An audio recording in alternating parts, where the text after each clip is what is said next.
Sometimes it comes out as an objection, other times it comes out as a statement. And what I'll do at the end of this video, I'll show you a live call recording where I handle that objection on an actual real life sales call. So hopefully this is helpful for you.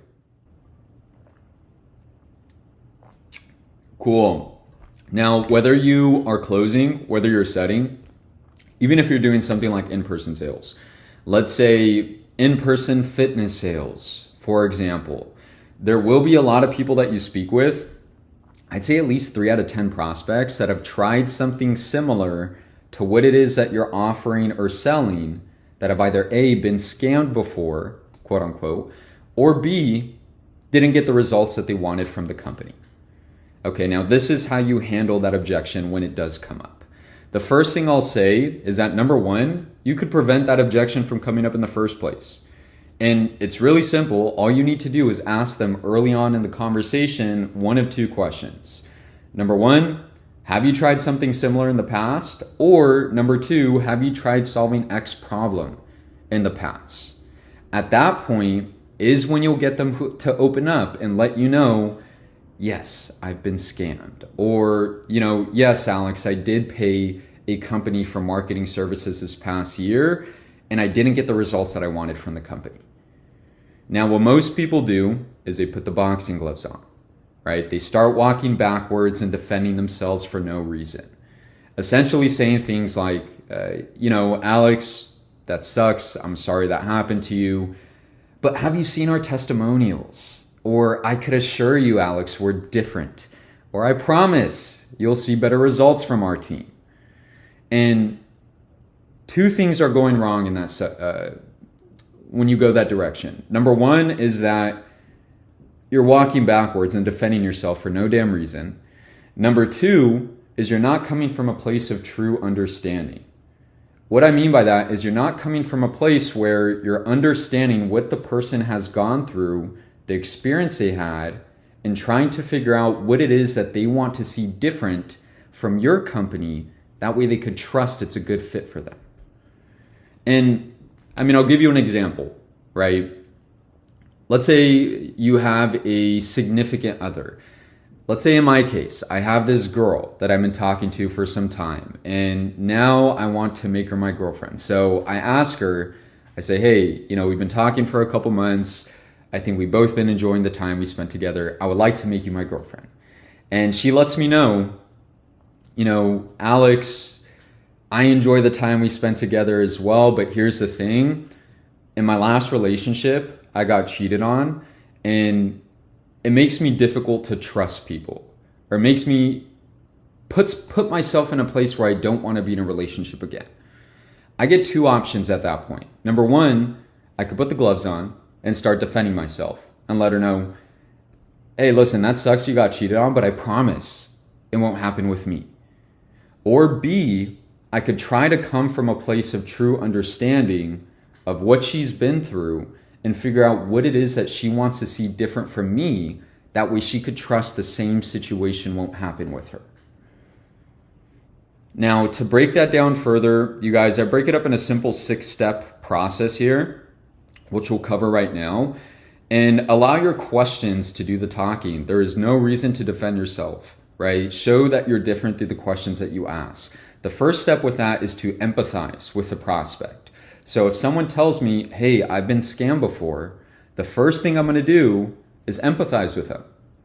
Wow, Alex, that sucks, man. I apologize. Getting scammed is not a good feeling, even if it's for $1, right? But step 2, do you mind if I ask, what do you mean by that? Right? Were you a part of a program similar to ours? Did you pay for marketing services in the past? Like, what does that look like? You need more information at the end of the day. Yes, Alex, I paid a company $3,000 and about 6 months ago, they scammed me. Damn, okay. I apologize. Do you mind if I ask? Step 3. What went wrong? What do you mean by scam? Did they just take your money and run, or did you not get the results that you wanted? What did that look like? Right? Yeah, it's not that they took my money and run, but, they promised me X and they delivered Y. Now you have the information that you need. From there, you can move to step 4. Okay, that makes sense. So, I mean, that's good. They didn't take your money, right? But Alex, do you mind if I ask you this? What was missing with a past company that you were working with that would have made it a better experience for you? Or just made it plain and simple to where you succeeded, right? Yeah, Alex, good question, man. Good question. That's funny. I asked myself that question. Good question. They said that I was going to get multiple coaching calls per week to help me scale my business and my Facebook ads, but every time I booked a call, they would cancel the meeting. And then when I would try and contact the team, they would never get back to me. Okay, that makes sense.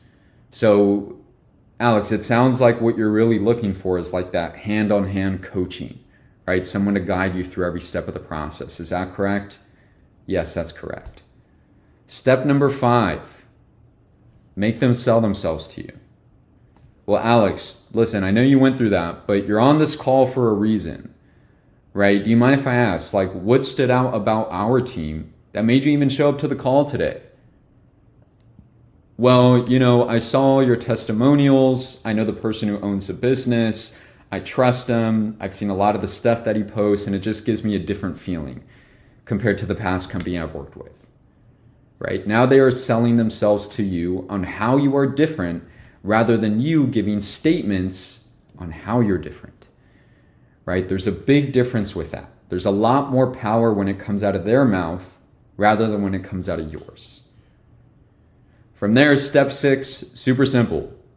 Okay, so what do you want to see from our company? That way you know it's a good fit for you. Well, plain and simple, I want more coaching calls, right? The last company, they promised me all this stuff. I never got it. I want more coaching, more guidance, and I want to get results. Got it. Okay, that makes sense. Now, how long have you been looking to solve this problem, right? And you can move on to your next step within discovery. But what you did in that situation is you came from a place of true understanding. Not only did you figure out what they meant by being cheated on, what happened, but you also asked them, hey, what is it that you want to see from me? That way you know that I'm different, right? And the fact of the matter is, Alex, we've been kind of talking for the past 2 months here as boyfriend and girlfriend, right? So there is something that you see different about me. What does that look like? Step 5, make them sell themselves to you.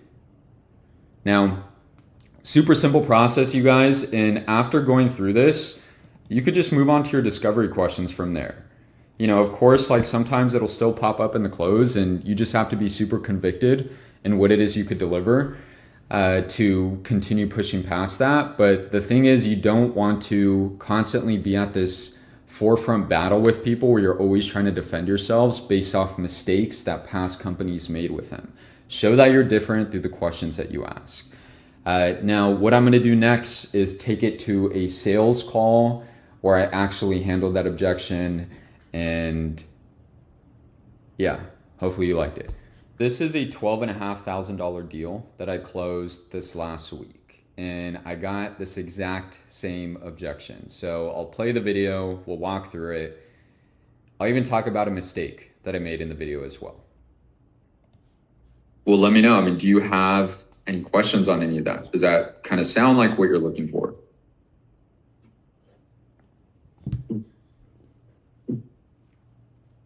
You know who Daniel is? Yeah, coach. Yeah, I worked with him last month for the $1 million view guarantee. Got jack shit. How much did you pay him? I was supposed to pay $18,000, but I broke up into $1,000 monthly payments. But after the second week, I said, bro, this is fucking shit, so I quit. Yeah.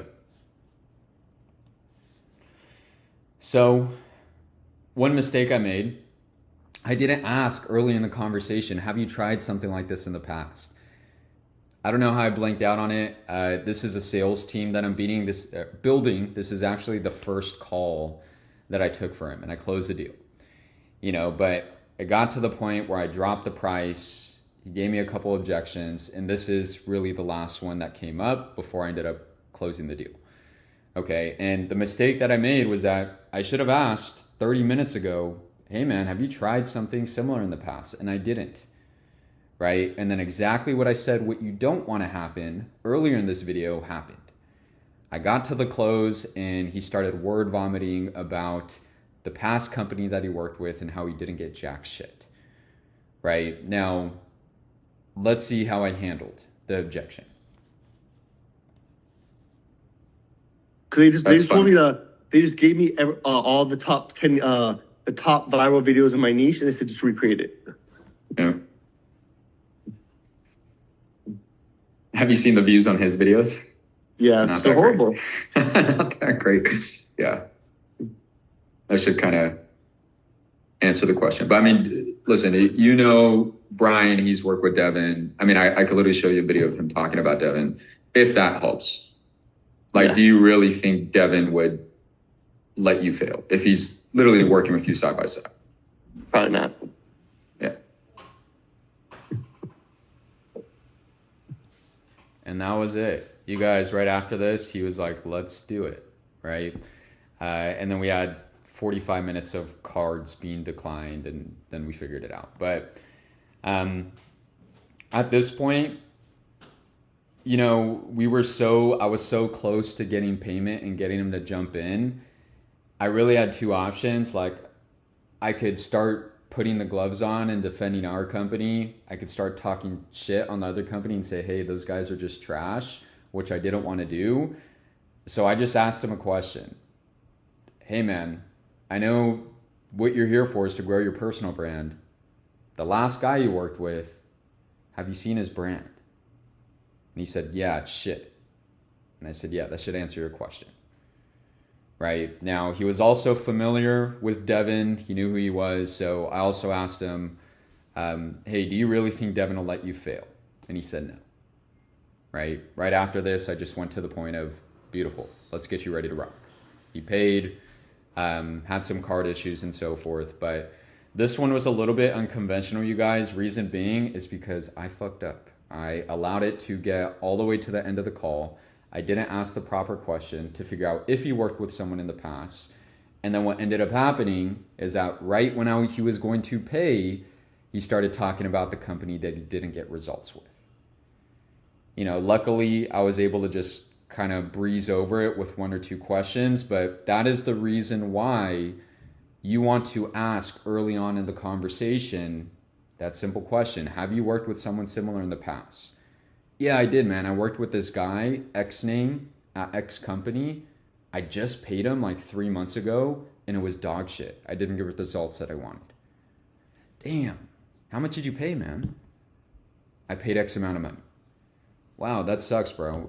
Do you mind if I ask you a question? Like, what do you mean that you didn't get the results? Right? Well, yeah, they promised me X. They had this guarantee. I didn't even get what was guaranteed. God, that sucks, man. Well, listen, I know you know Devin, right? But like, what do you want to see different from our company? That way you know that we're different here. Well, if you guys have a guarantee, I want to make sure that you deliver the results. I want better coaching. I want better editing for building out my brand. Okay, that makes sense, man. That makes sense. Well, Ben, let me know, bro. I mean, you jumped on this call for a reason, right? Like, what stood out about our team that made you even come to the call in the first place or feel like this is a good fit for you? Well, I know Devin, right? I know people that have gone through his program before and that have succeeded with it. Understood. Okay, cool, man. So how long have you been trying to solve this issue? And then move on from there. Now, wanted to pull up a video, you guys. I have a ton of recordings that I could have showed this objection, but this was the quickest one on hand because I just took the call last week. But point blank period, what I should have done was find out this information at minute 10, not at minute 41. Okay, a lot of people would screw up the objection handling after you drop price and scare the prospect away. But hopefully that was helpful and gave you guys some good direction on how to handle that objection. It's simple once you figure it out, and it's just coming from a place of understanding and having a good organic conversation with someone. So thanks. See you later.